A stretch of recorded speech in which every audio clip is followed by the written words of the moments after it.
নমস্কার, শুভ সন্ধ্যা। আজ এই সুন্দর সন্ধ্যায় শ্রুতিমঞ্জিনের পক্ষ থেকে আপনাদের সামনে আমরা দুটি নিবেদন উপস্থাপন করছি। আমাদের প্রথম নিবেদন কথা। কথা কেবল ভাষার মাধ্যম নয়, কথা দিয়ে গড়ে ওঠে সম্পর্ক, সৃষ্টি হয় সাহিত্য, জাগে বিপ্লবের ডাক। কখনো কথা মিষ্টি সুরে গেয়ে ওঠে প্রেমের গান, আবার কখনো ঝড় তোলে অন্যায়ের বিরুদ্ধে। তাই আজ আমাদের প্রথম নিবেদন কবি সৌমিত্র ভৌমিকের লেখা কথা কবিতা।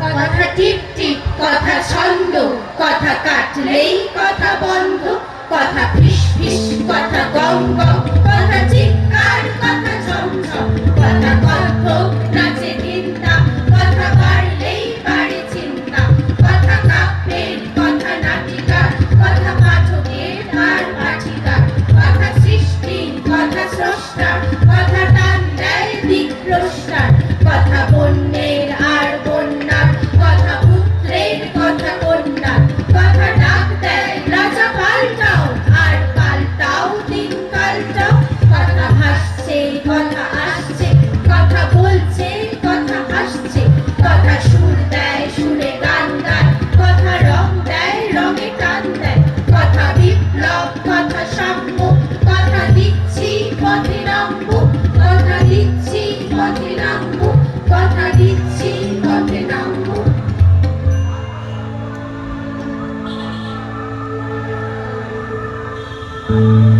আদি শক্তি মা জগৎ জননী এবং নারী রূপে যে শক্তি আমাদের সামনে রয়েছে, তাদের প্রতি আমাদের দ্বিতীয় নিবেদন শক্তি রূপেণ সংস্থিতা, কলমে চিত্তা প্রামাণিক। মহাবিদাতা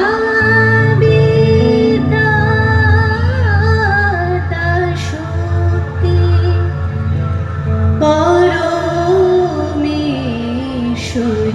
কারিকা, পরমেশ্বরী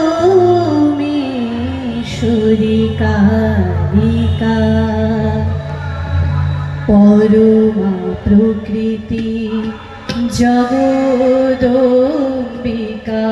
পরমা প্রকৃতি জগদম্বিকা,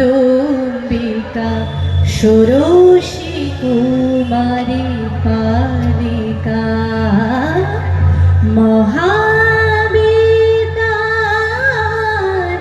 শক্তি পরমেশ্বরী কারিকা।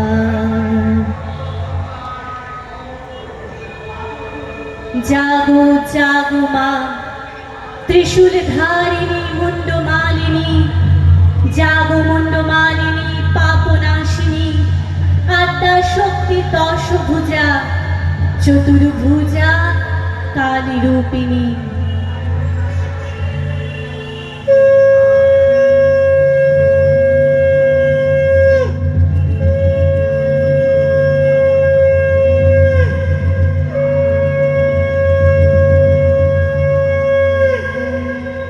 বাজাও তোমার প্রলয় শঙ্খ, বিকশিত হও পুনর্বার, শক্তি রূপিণী করাল বদনী, লয়ে তব হুঙ্কার।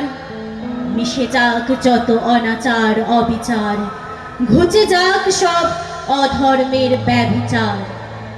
টিকতে হলে বিবর্তনে অভিযোজন সার কথা, ভীম ভয়ঙ্করী মূর্তি রূপে মাতৃরূপে সংস্থিতা, তোর পদতলে মা স্বয়ং মহেশ, ওদের আর নারী বলে ভয় কোথা।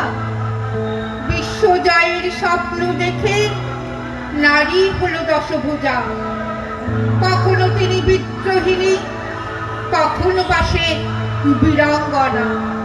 সেবার মন্ত্রে কখনো তিনি বিশ্বজননী মাতৃরূপা, হাজার তারার আলোক ছুঁয়ে সে এক আলোকবর্তিতা শতরূপা।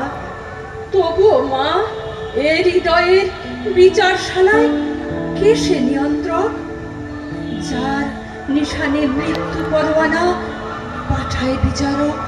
মাগো, কারি খেলা, কারি ছলনা, কারি তমসা তালবাহানা, ফাঁসির রজ্জু কণ্ঠে ঝোলায়, গুপ্ত কেশে ঘাতক, টুটিতে বাজার দৌরাত্ম, আজ রুদ্ধ মর্মরোয়। তবুও যে ক্ষণ খুবই নিঃসারে আসে, শিউলির শেষে লাল হয়ে যায় কাশ। তার হাত ধরে দাঁড়িয়েছে দীপাবলি, কান পেতে শোনে পৃথিবীর নিঃশ্বাস। নদীমাতৃক সভ্যতা বাঁচিয়ে আসায় আকাশ প্রদীপে নকশি কাঁথায় বনে, সোনার ফসলে নয়ন জলির জলে রামপ্রসাদের শ্যামা সঙ্গীত শোনে। সকলে তোমারি